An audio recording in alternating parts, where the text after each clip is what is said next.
The new Roku 3 brings faster hardware and new ways to find stuff to watch.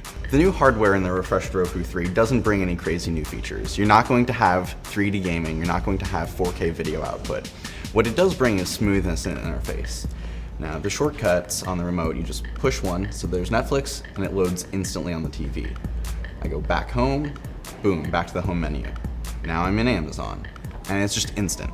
If you're coming from a Roku 2 or 3 from previous generations, you'll notice how much faster this is.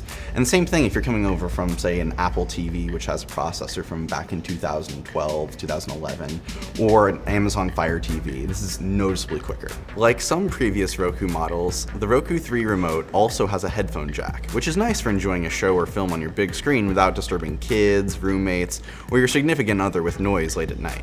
One of the two big new software features with the Roku 3 is voice search. The new Roku 3 remote has an embedded microphone, so when you tap the search button, instead of bringing up a text box where you search letter by letter, you just go, Breaking Bad.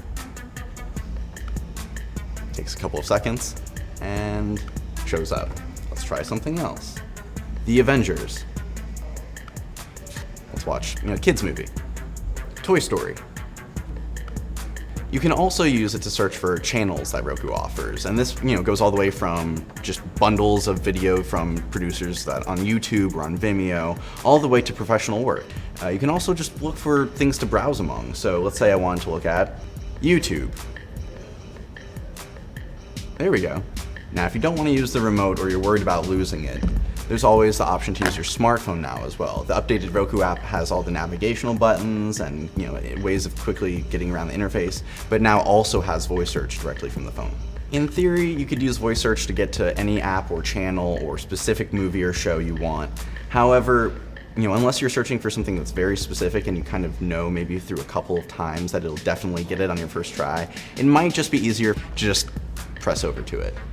That might just be faster. Aside from voice search, the other new software addition is Roku Feed, which lets you choose movies to follow and get updates when they hit one of the video services available or change prices. Instead of shoving notifications in your face when either of those things happens, Roku is hoping you'll check your feed occasionally when you set out to watch something without a specific movie in mind.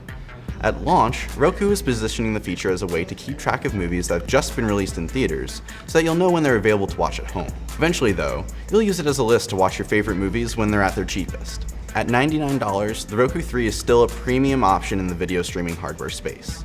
But given its speed, access to multiple video platforms, and nifty conveniences like the Roku Feed, it's the best box you can buy for those without a significant iTunes movie library.